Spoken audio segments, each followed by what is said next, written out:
It's panel time.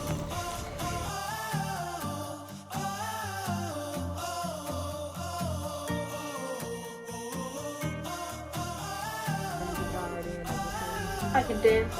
I'm gonna go ahead and get started. Hello, welcome. You made it just in time. I can make awkward eye contact with you too. Alright, well yeah, we'll go ahead and get started and see if anybody else shows up. If I stare really hard at the door, I'll manifest more people. It'll be great. Alright, so hello, welcome. I'm Chaotic Neutral Cosplay. I'm going to be talking about AUs for the next hour, so it'll be, get comfortable, get to know each other, because yeah, we're going to be in the room for the next hour. It'll be great. Our first point is obviously, what is an AU? So you guys all know what an AU is, right? I'm assuming, so good. I can ask you. You can give the panel now. So we're going to start with the very basics because I didn't know how to start this panel, honestly. I submitted this panel and I was like, they'll never accept this one, and then they did, and I was like, crap. So, an AU is short for alternate universes. So basically an AU is any universe or any version of a character that is different than appears in standard canon. So that includes modern AUs, or historical AUs, or fantasy AUs. Obviously, I'm in an AU. I'm doing a vampire AU. I have my Wolfwood, who's trying not to sit there and wiggle your little paws. All day, it's been little paws wiggling in the air, and I'm like, that's really adorable, but also, can you do anything with your hands? Why do we cosplay from AUs? Cosplaying from an AU gives us the freedom to put our face in any universe, because obviously, it's fun to cosplay canon versions of the characters, but it's also really fun to cosplay, from other things. One of the most popular ones is Star Wars or Disney crossovers. Have any of you guys ever done a Disney or Star Wars crossover? I did a Star Wars Disney crossover. Disney Princesses Jedi. I think that's cheating. That is awesome. Which princess did you do? I was Belle. Oh, And I then I love had a that. Cinderella with me, like a Oh, Jedi. that's I was a Jedi adorable. Belle. That's adorable. Yeah. I don't. To be honest, I have never actually done a Disney crossover, so I'm lacking. I gotta work on that. Yeah. So what did you do? Everything. Everything. That's valid, honestly. Another one that's really popular is vampire or Halloween looks. I'm repping. I know we're we brought Halloween to the Christmas con. We're doing well here today. So, but Halloween is my jam. Technically, Holmat is a holiday. True. So we're just representing all the holidays, right? All the- Next year we'll bring Easter or something. We'll do rabbit suits. All the Wolfwoods are celebrating Easter, actually. How many of you guys have done a version of a character for Halloween? You've done everything. I'm gonna stop asking you. What have you done? I can tell you something that I planned to do and got Mhm. halfway done with it. Yeah. I was gonna do a horror version of Elsa and have frozen to death. Oh, that sounds She's amazing. literally a half frozen frostbite. The makeup sounds like that would be really cool to do. Then another one that's really popular is alternate ending AUs, which would be everybody lives, nobody dies. If you read fanfics, that's a big tag. Or where one of the characters becomes a zombie in zombie apocalypse, that sort of stuff. All sorts of alternate ending AUs, or just role swap stuff, that sort of thing. But this is hard because you guys have all cosplayed from AU. This is the baby part. We're gonna get to the actual part about talking about AUs after we get through here. So we're going to talk about types of AUs. I'm going to go through this pretty quick because this is just a lot of pictures talking about different types of AUs. So we're going to talk about canon AUs because this is, I feel one that people don't think of when you think of AUs, but these are AUs that are created by the original creator. Kind of like the Marvel What If series. Yeah. So canon AUs are created by the original creator. They include spin-off or crossover series. There's a couple of My Hero spin-offs that are canon now. A couple of JoJo crossovers. There's one of my favorites to bring up is if any of you guys are familiar with the DC universe, there's actually a DC and Ruby crossover that's canon, which I think is pretty. I haven't watched it, but I'm I need to. It's on my list of things to watch. So that's pretty cool. It also includes one-shots, which If you're into JoJo, I was a big JoJo fan forever, so there's a lot of JoJo one-shots that are adaptations and different alternate universes, and those are all canon, so it's fun to see people cosplaying for those. Or like, you guys are familiar with TGCF, so like, sometimes people will do like, I don't think TGCF has them, but I know in some of the other Danmei they have like the extras at the end that are like modern AUs, and those are really cool. I love seeing people cosplay from those. And then there's art from the OG creator. So we're big into Trigun. There is like a couple different Trigun AUs. There's a whole baseball AU that's actually canon. There is actually a beach version that was done that's just art that's canon. The fantasy My Hero verse is all just based on art from the original creator. So there's a lot of different canon AUs. And then the multiverse, like in Spider-Man and Marvel and Disney, is all actually canon too, because they're just alternate universes. So those are all different kinds of AUs that are actually canon. So sometimes you're like, I want to cosplay something, but I want it to be a canon, thing. So there are options there as examples. And then we're going to talk about commercially available AUs, which is pretty much just like the ones that are available for purchase on Amazon or different websites. So there are alternate game skin cosplays, which is what this is for child. And then there's maid or fast food uniforms. You can find those like on different websites. And then popular fan arts are also, some of them are very commercially available. So like Doki Doki has a lot of AU stuff if you do Doki Doki shopping. And then you can also find a lot of them on Amazon anymore. And then we're going to talk about my favorite AU, which is mythical creature AUs. So vampires, werewolves, zombies, all that stuff. Whee! So these AUs are most popular on Halloween, and everybody does them. It's me. Yeah. Life size you. I know. But you can still cosplay them all year round. So obviously vampires, that's my favorite. Werewolves. There you go. Your little wolves. Zombies, mermaids, there's a couple other ones, but just any sort of mythical creatures like fairies, dragons I think is one that I mentioned later on, that sort of stuff. So I love doing these conventions because everybody knows what they are, but they're also really fun if you're into doing all sorts of makeup. I usually do more makeup for my vampire look, but I gotta put on a different outfit later, and I was like, I don't want to clean that all off my face. But I love doing the mythical creature I use because it's just so much fun to do makeup and stuff. Example, vampires, because who doesn't want to be a blood-sucking creature of the night, Everybody does. And vampire AUs is really fun too because I feel like you can go super gory, you can go super pretty. There's a lot of options with vampires. And then mermaids. I do a lot of mermaids, even though I don't have any tails.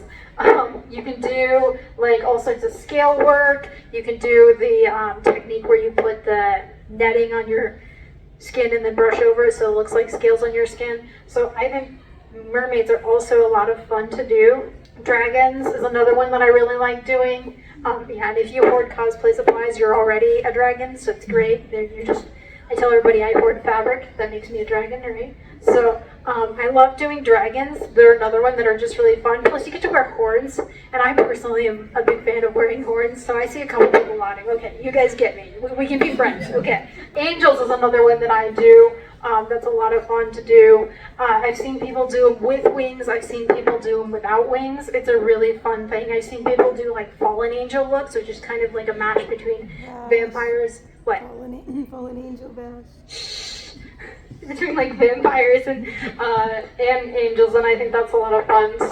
And then demons are also really fun. And I've seen a lot of people do you can do really dark versions of demon. You've done a demon Wolfwood, which I don't have a picture of, unfortunately. I know, it's so sad. We're gonna do it again. But you can also do cute fluffy demons, which is really fun too. And then we're gonna talk about modern AUs. And there is more than one kind. Alright, we're going to talk about modern mundane stuff. So modern AUs are a favorite among us cosplayers because there's just so much variety in modern life. Plus, don't we love seeing our favorite characters do the same things we do? I do. So there's, as examples, fast food AU is one that is really fun to do. Fast food or a Starbucks AU. I see a lot of people doing the Starbucks AU. Yes. I did Unikitty opening a coffee shop. I love that. And running it with Master Frown. Yes. It was chaotic. That's fantastic. I love that. It was chaotic, but it was fun. Formal AUs is another one. If you've done like a formal version of the character to go to like a masquerade or something. Mafia AU is one I've been seeing coming back in a lot around where we are located, which is pretty cool to see. I love seeing people being like, no, I'm wearing a hat and a trench coat. It's a Mafia AU. And I'm like, I got that. And then college AU is also, we call that normal clothes, but it's fun too. So formal attire is not only a great AU look, it might also land you a hot date, or at least you get you into the formal ball at con. So we've all done formal AUs, right? No, only me? Okay. No, okay, 2 people, okay. If not, okay, you guys have homework now. You gotta do formal AUs. But this one's pretty fun to do, especially if you like going to like the formal balls at cons, because I think it's just super fun to be like, what color shirt can I wear and tie, and what can I put on this character to make it look like this character but still be wearing something formal, you know? And then we have casual attire or normal date attire for us. This one's pretty easy to do because it's just our normal clothes, you know, or like, it's like the easiest thing to do. Hello, Nash, I see you. So this is like literally something you can get clothes off your closet, or if you want, I have a shirt that says Plant Whisperer for Vash that I wear for like a casual Vash, that sort of stuff. It's very simple, you know, put on jeans, something simple. I know a lot of people do this for like the last day of con, so it's really easy. We've all done casual AUs, right? Okay, good. See you over there like just doing your little hands thing. Okay, college AU. This one's a little bit more specific, like it is normal clothes, but then sometimes you'll have like a jacket, or I've seen people do like the cheerleader AUs, that sort of stuff. That's really cute too. So it's just like being in school, but we don't have homework. It's great. And then sleepover AUs. Have any of you guys done like a sleepover or pajama look for anybody? Sean, you got me. If you guys haven't, these are really fun to do for like late night stuff because they're just fun to put together. I have a pajama outfit that's just like for Bash, so it's all donuts. It's great. So it's super fun to wear. They're super easy to put together. That's another option for like modern AUs. And then we're going to talk about crossovers. So crossovers. You guys all know what a crossover is, right? Okay, cool. So have you ever wished your favorite historical character lived in a steampunk world, or your favorite anime boy had a lightsaber? Turns out they can. It's as simple as one of your friends handing you a lightsaber and being like, here, you're a Jedi. And I'm like, okay, cool. Jedi poses are easy. But obviously we talked about Disney crossovers a little bit. 2 of you guys got me on that one. Okay. Steampunk is another one that I love seeing people do steampunk versions of stuff. We were talking about doing like a steampunk Full Metal group at one point, which would be really cool. I want to do that so bad. Or like mashups. Like if you're like, no, I want to do Heaven's Official with like a mermaid or something. Or we're going to do a Disney crossover. Atlantis, try to get Atlantis group, win. And then we're in historical AUs. Have any of you guys ever done a historical AU? Just me, cool. All right. Welcome to the Wild West. Historical AUs can be rootin' and tootin', they can be sailing on the high seas, or wearing a top hat. They are extremely fun to wear to Ren fairs if you guys do Ren fairs, or to wear to conventions. So they can be like pirate AUs. I've been seeing a lot of like Genshin pirate AUs this year, which is really cute. I love that. They can be like alternate era AUs, so like if you want to take the character and who's a character that's set in like the 1920s and put them in the 2000s or something like that. They can be cowboy AUs. I really like cowboy AUs. I'm going to promote cowboy AUs. Or they can be like historical clothing AUs, so like if you want to do like Victorian era clothing but style it to match like be all white and be Shivian, that would be really cool too. And then seasonal AUs. So tis the season. Seasonal AUs are great for warm or cold weather, holidays, or celebrations. So obviously beach AUs is the first one that comes to mind. Maybe not here right now. Holiday AUs might be the one that comes to mind right here. But also pride looks. I've done stuff for Valentine's. I've done stuff for like different holidays that are just kind of fun to get pictures of and stuff. Beach or summer looks. Not only are summer beach looks fun to put together, but they're a heck of a lot cooler than most cosplays. So have any of you guys done summer versions? I mean, we did We did TGCF. We did TGCF, yeah. We So did fencing actually. we did summer benching. I think they're later. And we've done beach trigun stuff just because they're really nice. It's fun to like go to the beach and get pictures at the beach, but it's also just nice if you're doing conventions in the really hot weather to be like, I want to do a summer version and wear beach shorts, you know? Holiday looks are another one that we see. Like if you walk out the door, you'll see everybody doing holiday looks, which is great. We'll be in this tomorrow. So we have our holiday looks. Are any of you guys doing holiday looks this con? Okay, cool. You. The rest of you guys have more homework. Find a Santa hat and just put it on something. Then we're going to talk about alternate ending AUs, which is I reject your canon and substitute my own. Because sometimes the canon endings are simply unacceptable. Is like any of you guys have a show that just ends and you're like, no, that character didn't deserve to die? Okay, alright. I hear that, yes. Or like if you're into JoJo at all. Everyone in part 3 and part 4 is deaf. Yes. Or part 5, I mean. Or part 5, yeah, I know, agreed. I was told not to get attached to anybody. Don't get attached to anybody, that's the rule. As soon as you get attached, they're gone. So sometimes it's just nice to bring those characters back, you know? My favorite character was, and she just goes, I am so sorry. That's the best part, right? When somebody says that, you're like, oh, what have I done? So examples are Everybody Lives AUs, going the JoJo route. I've seen some people taking like Caesar from part 2 and putting him in part 3 and doing makeup in like older version of him, which is really cute, and I love that. Or Bestie Died AUs, which could be where the character that was supposed to live died, and then the other characters lived, or like maybe the character becomes a zombie. Again, zombie apocalypse AUs are something that used to be more popular. They're not as much now that we don't have like all the zombie shows running, but you know. And then role swap AUs are actually also alternate canon AUs. So stuff like we've done role swap Trigun. I've done Vash and Knive, like role swaps where Knive's the good guy, Vash is the bad guy, that sort of stuff. This is an example of our role swap bad ending AU. You guys might know this, where Lanshan becomes a fierce corpse. So basically the character that lived became dead, and then they brought him back as a zombie. Alright, now we're going to actually have some fun discussing things. Now I get to stop talking and you guys get to help me talk. So how do I choose an AU to cosplay? So an AU cosplay is an expression of self. Picking an AU to cosplay can be super simple or super tough because there's so many good options. What should we keep in mind when we're picking an AU to cosplay? Definitely, if you're passionate about this AU, is this something that you're really excited about? Like, do you really, really, really want to do a beach version? Or do you really, really want to do a vampire version and just drag along Wolfwood? Fast food Trigun. Or, I want to do McDonald's knives. that's our next AU. We're going to be doing McDonald's versions. It'll be great. Vash wouldn't last a day in that environment. It wouldn't. No. So definitely keep in mind, like, is this something that I'm excited about? And then will I be comfortable cosplaying this AU?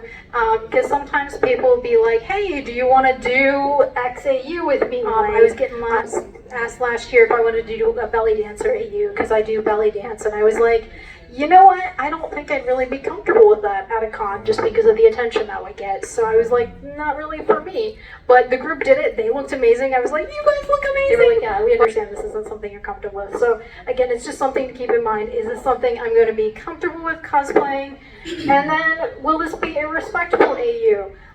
Which is important to keep in mind too, because like, you can't just cross over anything. So for example, you shouldn't cosplay something from like Native American lore unless you are Native American. That would be disrespectful. So you want to keep in mind what you're cosplaying. Is it going to be something that's respectful to the community and to what you're cosplaying?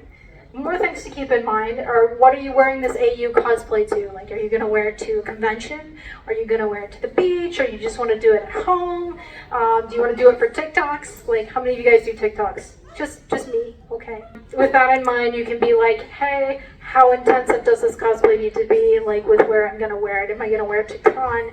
Is it going to need to be something that I want to wear in the pool if we're going to like Colossal Con where we're doing beach versions? Like, does it need to be something that won't fall apart in the water? You know, am I doing it just for TikTok so it only needs to look good from like right here on, you know, that sort of stuff? And then you want to also keep in mind, is it going to be weather appropriate? Like, I probably should not bring my beach AU to like cons around this time of year because it would be very cold and I'm not about that. Or if you're going to do something like an AU for Ren Fair and it tends to be rainy during Ren Fair season, so you want to keep that in mind and be like, well, I probably don't want to make this out of EVA foam because we don't want to melt, you know? You've melted before? Hello, I can make awkward eye contact with you while you all sit. And then another thing is, are other cosplayers joining me in this AU and do we want to coordinate? So again, we've done, what did we just do that we did? I don't know, we did an AU something. I don't remember what it was, but there was a group of like 4 of us doing something Trigun. And we were like, we all need to make sure that we coordinate and we all get the same shirt so we all look the same. You know, or if it's something where you're like, yeah, we want to all get the same outfits, we want to look the same, or we're all going to make pieces, and this person will do this piece, so it all kind of coordinates. Because sometimes when you're doing a group, that's kind of fun too to coordinate. So, and then how accessible will the parts be to assemble or make? How many of you guys have struggled to get something together for a con because you're like, let's do this in 2 weeks? There are way too many hands in the air right now. Let's all put those down and pretend we didn't raise them. So when you're trying to put something together, it's super important to remember, like, I want to do this in X amount of time. Is this something I can actually put together in X amount of time? Do I need to, like, keep that in mind when I'm buying or making something? Is it going to be easy to do this? Especially if you are doing a group. Is it something everybody can get in the same amount of time? And then one of the other ones that I really care about is, do I care if I'm able to be recognized as this character or not? I think, raise your hand if you want to be recognized as the character. Okay, good. Okay, all of you guys put your hands up. Good. All right, good. That's good. So that's really important to keep in mind, like, how do you want to be recognized? Because it's very easy to, when you get too far into an AU, to be like, oh, I'm going to change the hair and blah, blah, blah, and then get away from something that's identifiable as the character. So one of the things that usually, like, our lovely Shelian over there, sorry, I'm going to point you out, has kept the hairstyle to be able to be identifiable. And you look amazing, by the way. So that's really important to keep in mind, too, is how can I be recognized? And then most importantly, what are my budget and timeline to finish this cosplay? Because we already talked a little bit about timeline, but budget's another one. Like, where's your budget line? Especially if you're rushing the cosplay to get it done in 2 weeks.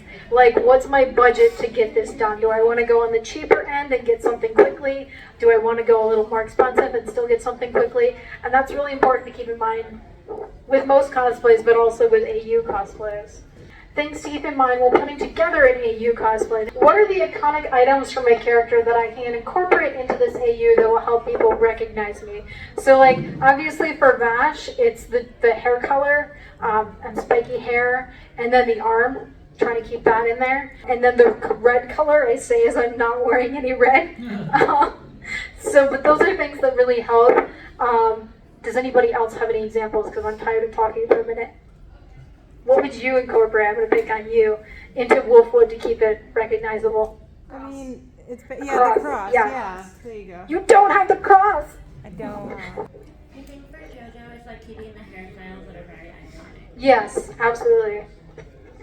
Hairstyles is a big one. Or like props too. Or props, Like yeah. Vivian's necklace would be a thing. Mm-hmm. Or finding some way to incorporate Jotaro's hat more into his hair. Because in the manga and anime, you don't know where one ends and right. begins. I feel like if you do any form of Jotaro, you just have to have the hat hair though. That's like iconic.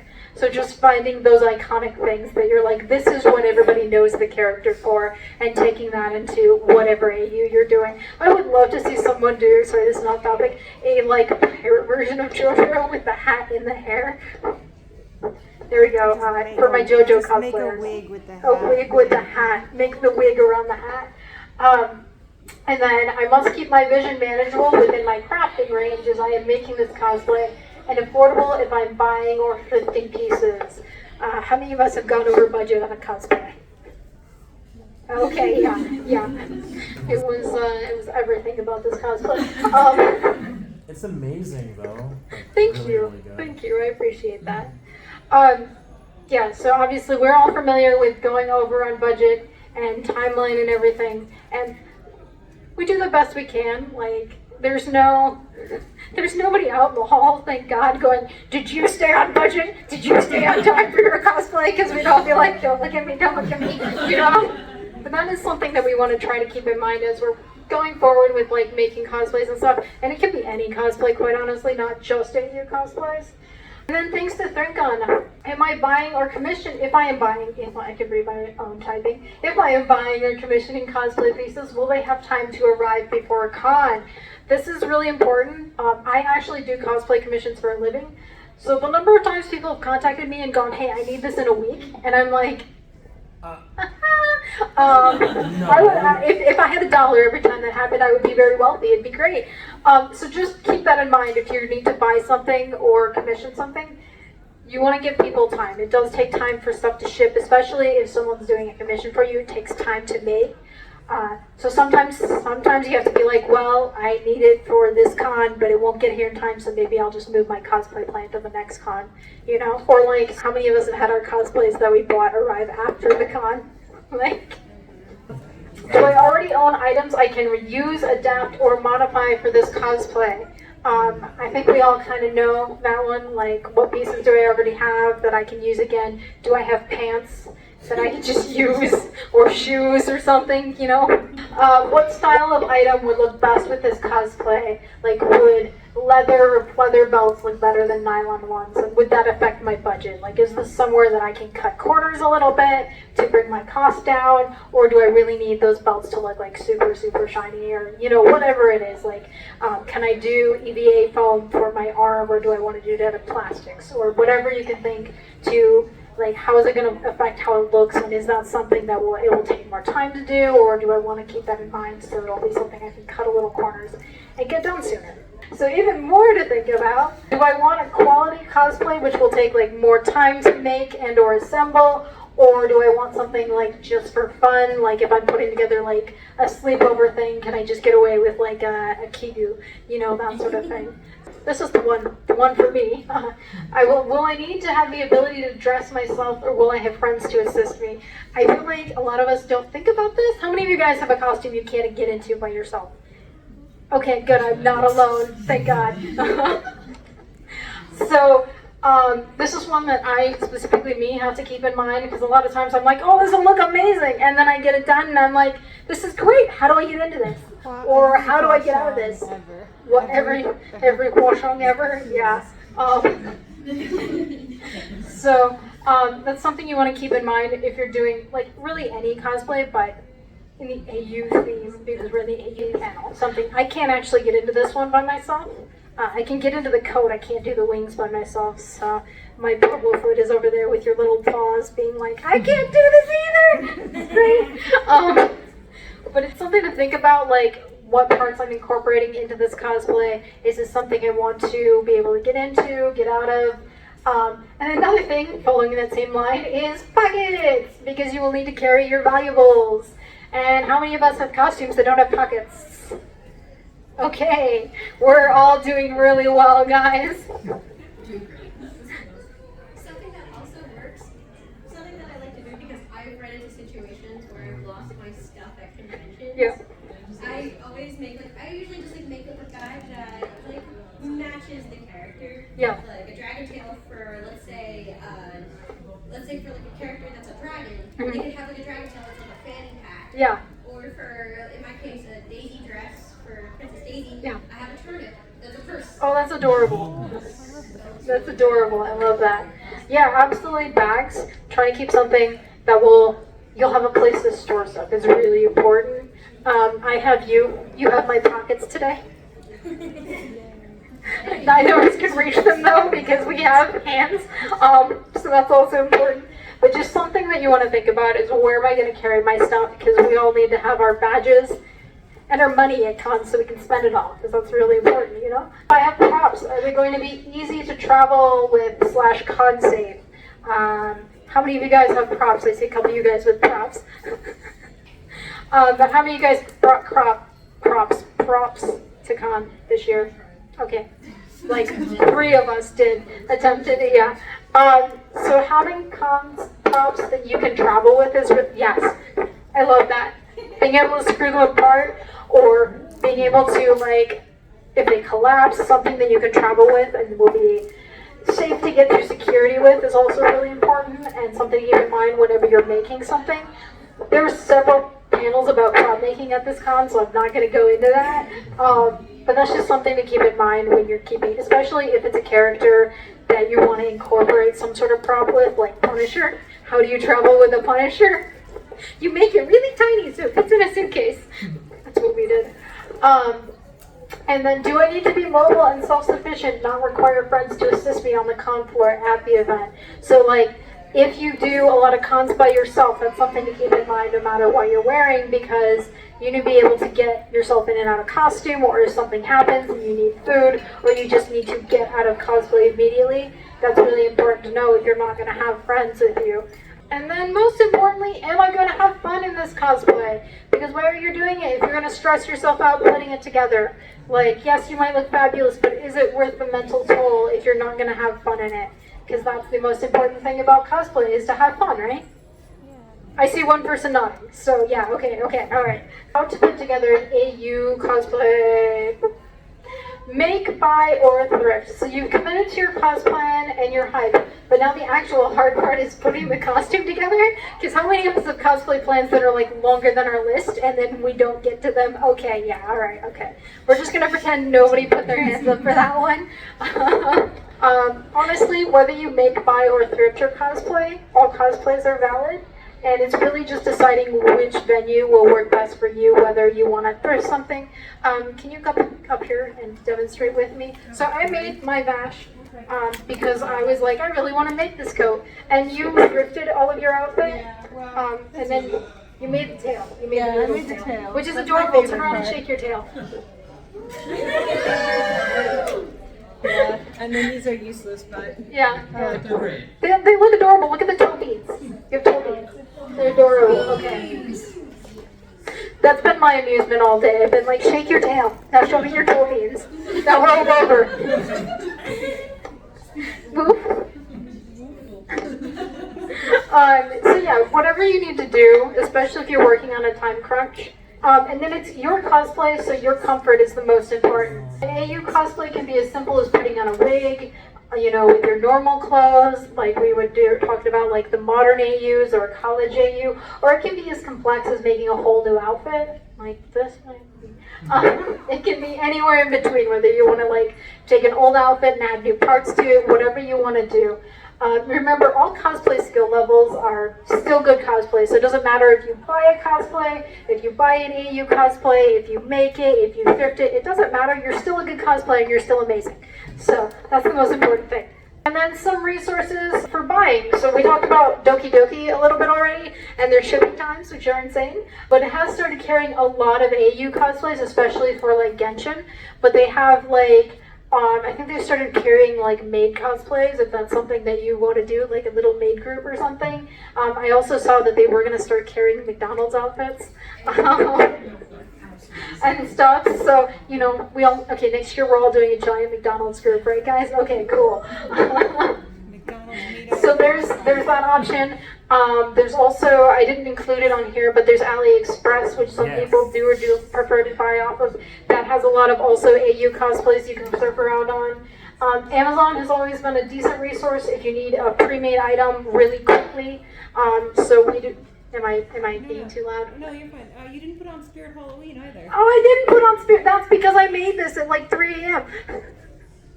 You can also, if you can check with your local or online cosplay friends to see if they're selling any old cosplay absolutely. they don't use and they want to give it to a new home. Yeah, absolutely. Which is a great resource. Etsy is also a great resource. I do a lot of shopping on Etsy, especially if you want to support small crafts folk. like, yeah, exactly. We got ears from Etsy for Wolfwood. They're great if you want to support people doing cute stuff. So I do a lot of shopping on Etsy for stuff. Or you can check with your local or online cosplay friends and see if anyone's doing commissions or, like you said, selling cosplays. That's also a great resource and a way to keep support in the community. And then final thoughts. Some things to remember as you make your way in the world with all the AU knowledge and wisdom gleaned from this panel. Cosplay is for everybody. Cosplay should be fun.